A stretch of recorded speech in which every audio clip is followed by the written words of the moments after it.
I never thought the night meant to celebrate my son's success would be the night that stripped me of the last bit of dignity I had left. Daniel had just earned a promotion at work, and Heather insisted on hosting a grand dinner in their suburban home.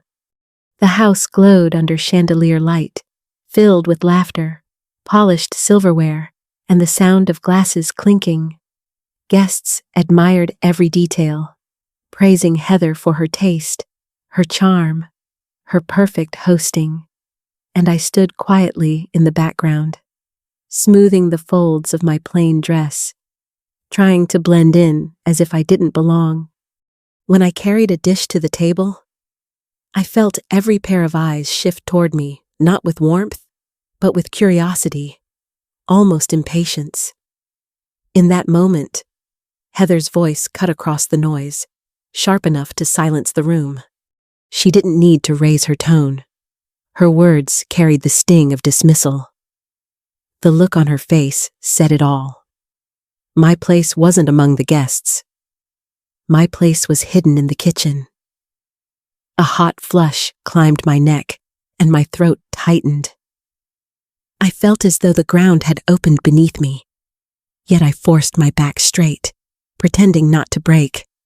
The plate slipped from my trembling hands and shattered against the tile floor.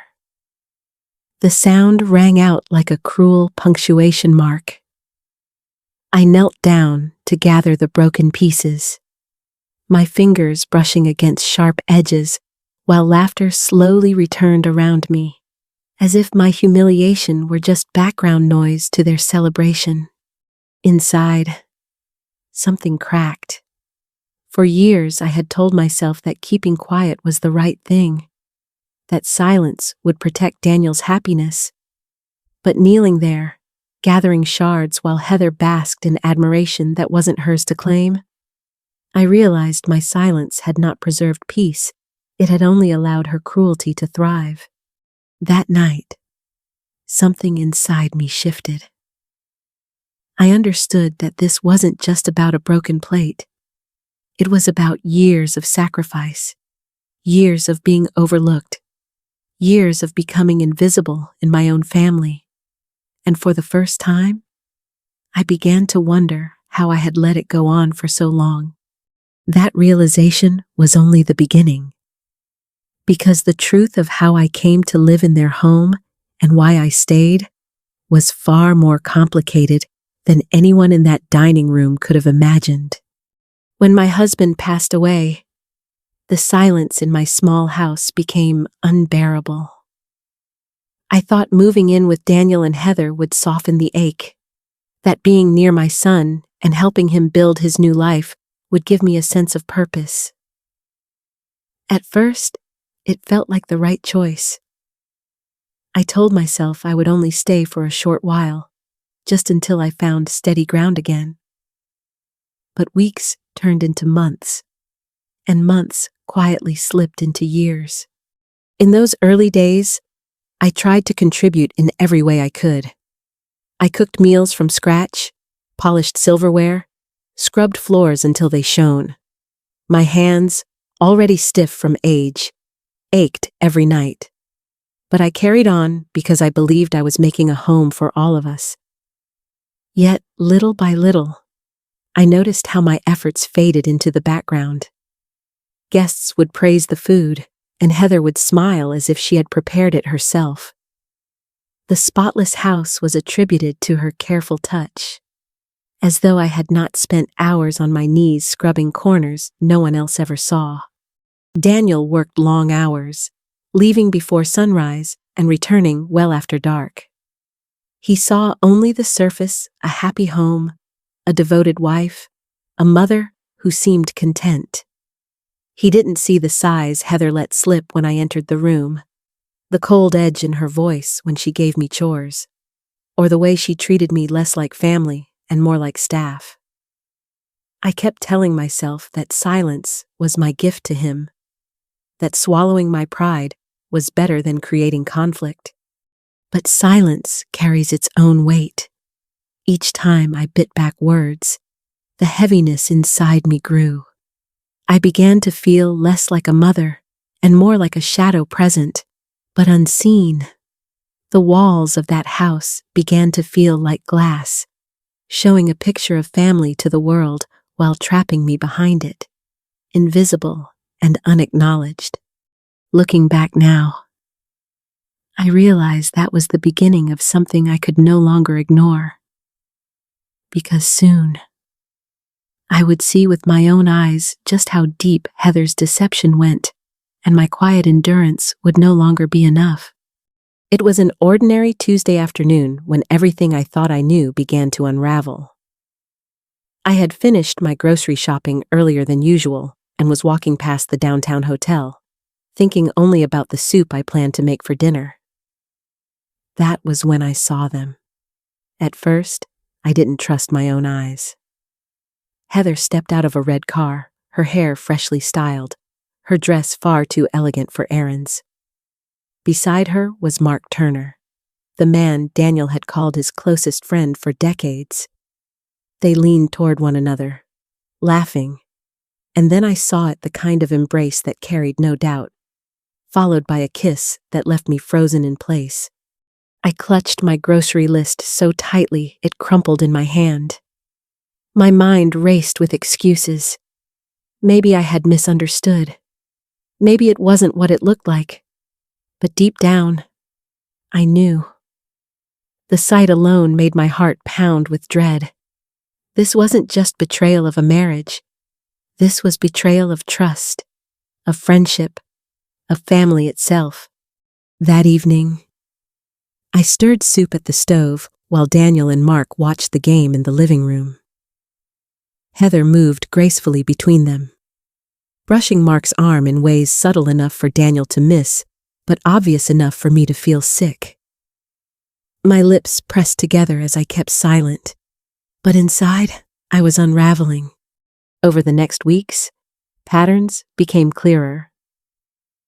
Heather left the house dressed as if she were attending a gala rather than running errands. Mark stopped by more often when Daniel wasn't home, always with flimsy excuses. Their phones buzzed with messages they never read in front of him. And then there were the bank accounts, small amounts missing here and there. Not enough to trigger alarm, but enough to make me wonder. The pieces formed a picture I didn't want to see, yet I couldn't ignore it anymore. I found myself jotting notes in a small notebook I kept hidden in my dresser. Dates, times, little details most would overlook. When I could, I snapped discreet photos on my old phone. It felt unnatural, almost disloyal, to document the woman who shared my home. But I realized my silence had never protected my son. It had only given her space to weave lies deeper into his life. That was the moment I shifted from being a bystander to becoming an investigator in my own quiet way. I didn't yet know where it would lead, but I knew this much. The truth was hiding in plain sight, and I was determined to find it. The scraps of notes and blurry photos I had collected weighed heavily in my dresser drawer. Every time I looked at them, I knew they weren't enough. If I confronted Heather and Mark with what I had, they would twist it, laugh at me, make me seem like a bitter old woman inventing stories. I needed something undeniable, something they couldn't escape. That was when I decided to seek help. Walking into the office of a private investigator was something I never imagined myself doing. The man's name was Richard Hale, a retired police officer with a steady gaze that made me feel both nervous and reassured. I laid out my notebook, the grainy photos, the receipts I had gathered. For the first time, I spoke aloud what I had seen outside the hotel, my voice trembling as I admitted my fears. Richard listened carefully, not with pity, but with quiet determination. He told me he would dig deeper, that what I had was only the surface of something much larger. Those 2 weeks of waiting felt like an eternity. I went about my daily chores, cooking meals, folding laundry, enduring Heather's sharp remarks as though nothing had changed.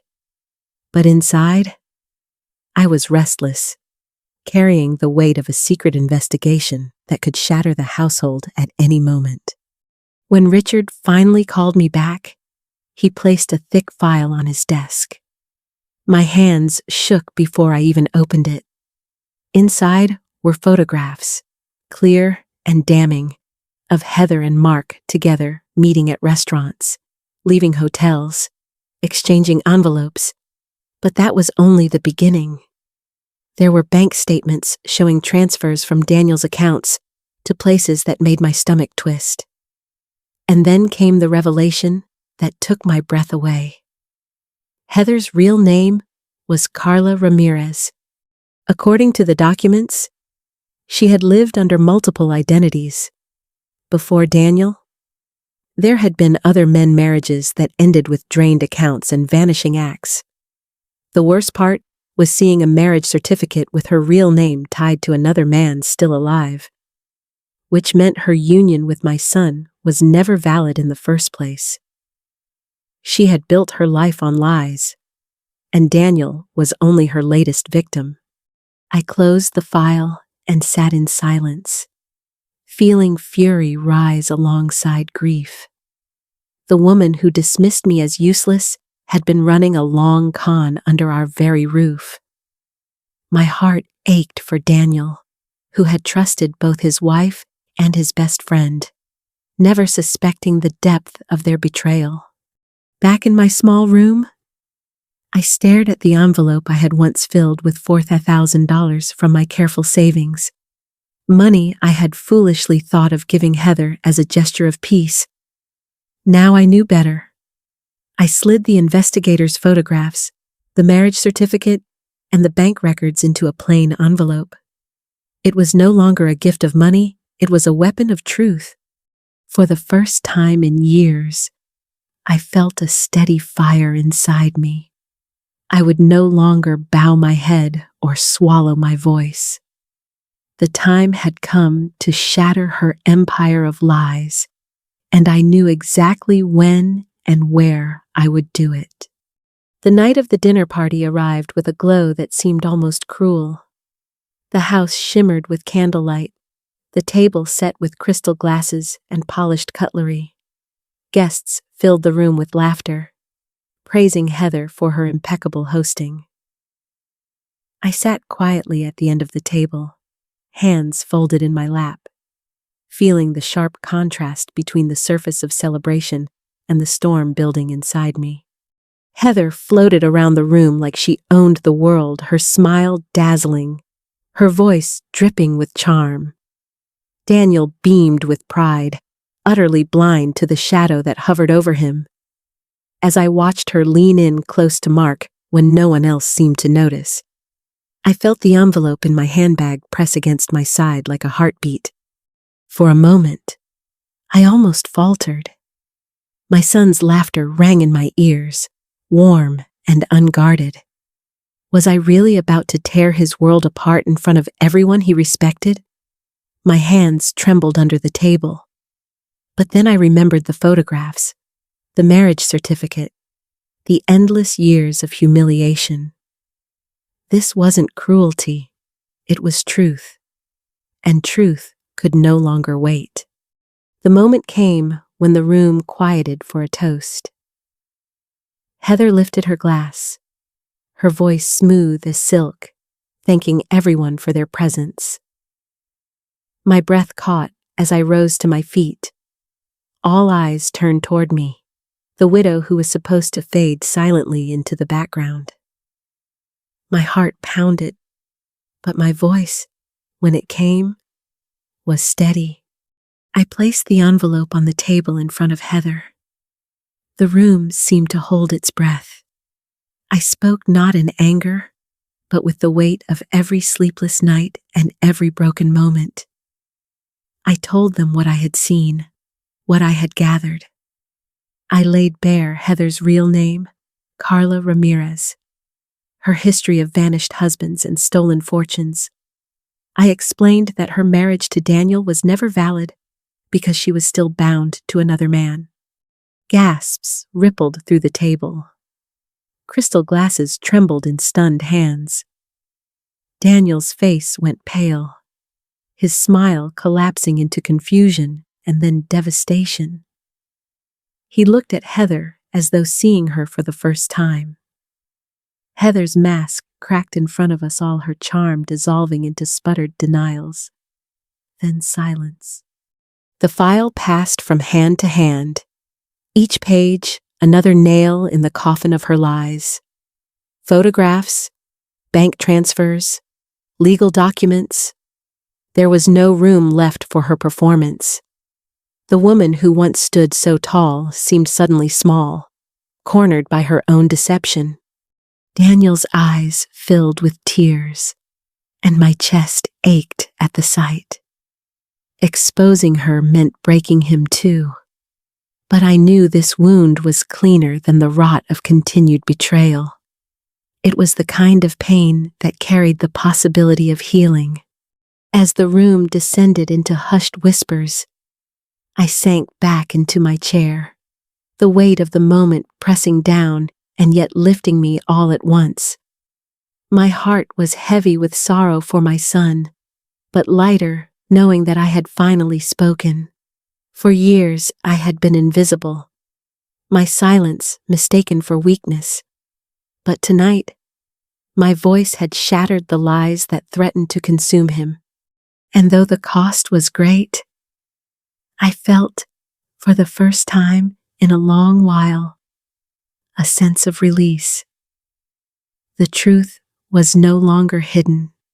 The night after the dinner party felt heavier than any silence I had ever known. Daniel didn't speak a word to me. He sat in the living room long after the guests had left, staring at the envelope that had blown his world apart. His shoulders were slumped, his face pale, his hands trembling as if even holding the papers burned him. I wanted to reach for him, to remind him he wasn't alone. But I knew that nothing I could say would soften the blow of betrayal from both his wife and his oldest friend. Heather Carla, as I now knew her, didn't linger. She stormed out that night, her mask shattered, leaving behind nothing but disgrace and the ruins of the life she had pretended to build. The echo of her heels against the floorboards was the sound of an ending, sharp and final. Part of me felt relief watching her walk away, but another part of me ached, because I knew my son's heart was breaking with every step she took.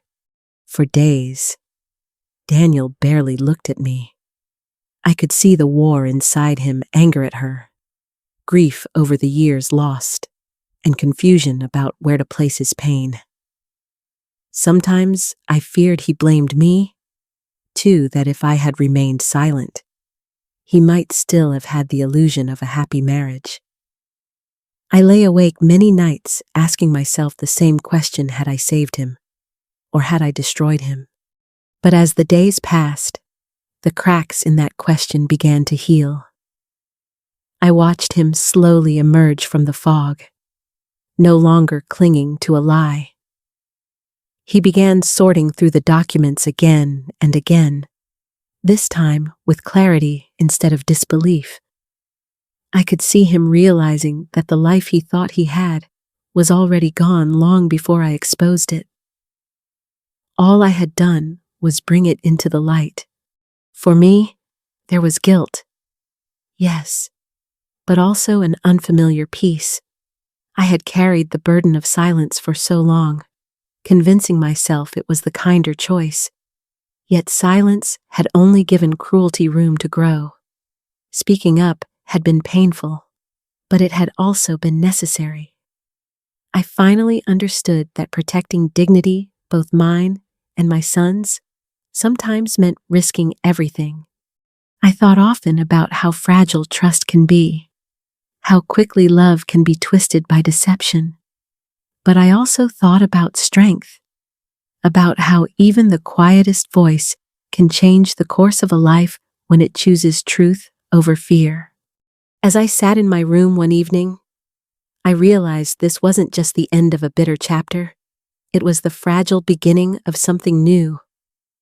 Healing would not come overnight. Trust would take time to rebuild. But there was space now, an opening for honesty, respect, and maybe even love to return to our lives. And as I looked toward the future, I knew this story wasn't just about loss. It was about reclaiming dignity, about choosing truth, and about the long, patient journey of rebuilding. What came next would not be easy, but for the first time in years, it would be real. When Heather finally left, the house felt like it had been hollowed out. The air was quieter, meals were smaller, and the evenings stretched longer than they used to.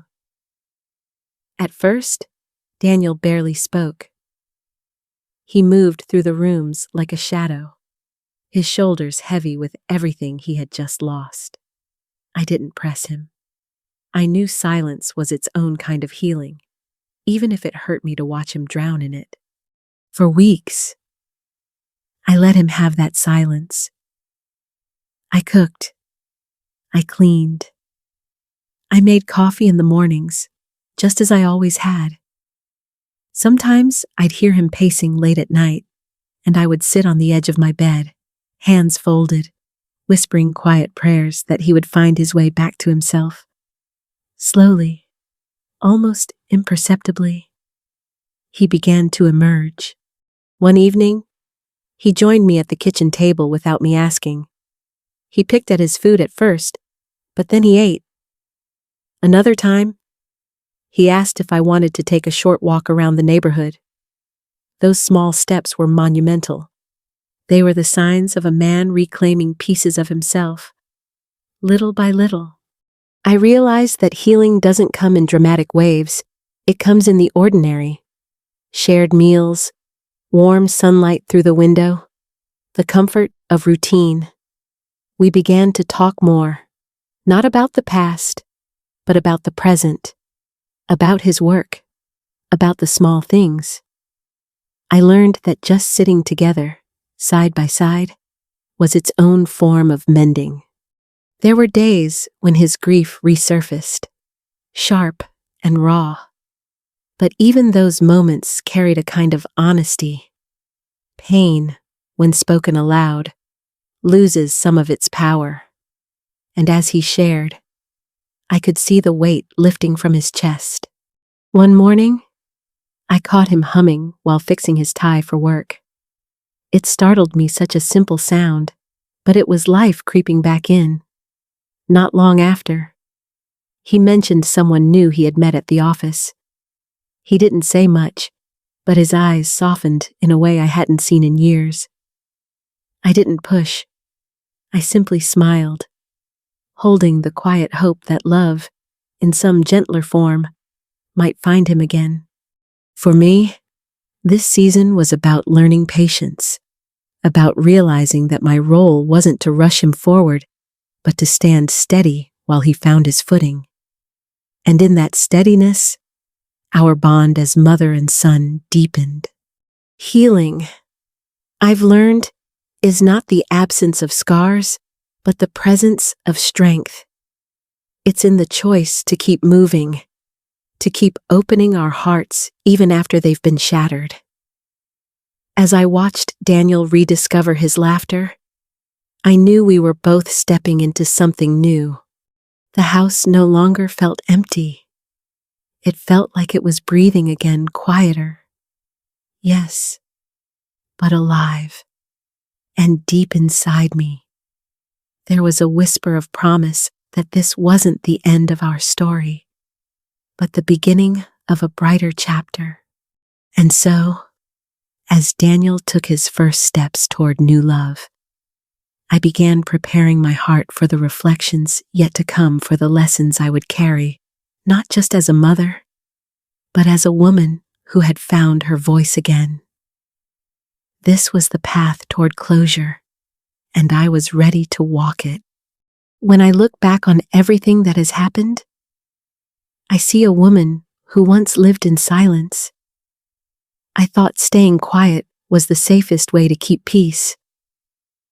I believed swallowing my pain was an act of love, that if I endured enough, my son would be happy, and my family would remain whole. But silence has a cost. It eats away at your dignity, piece by piece, until you forget you deserve to stand tall. The night I finally spoke up, I wasn't sure if I would survive the storm that followed. But now, standing on the other side, I know that breaking that silence was the moment I began to reclaim myself. I learned that courage doesn't roar, it often whispers, telling you to take one small step toward truth, even if your voice shakes. Through betrayal, I discovered something unexpected: resilience. My son and I both were broken in different ways, yet we are healing. Heather's lies may have left scars, but they also revealed the strength of truth. Lies crumble when exposed, but dignity, once reclaimed, endures.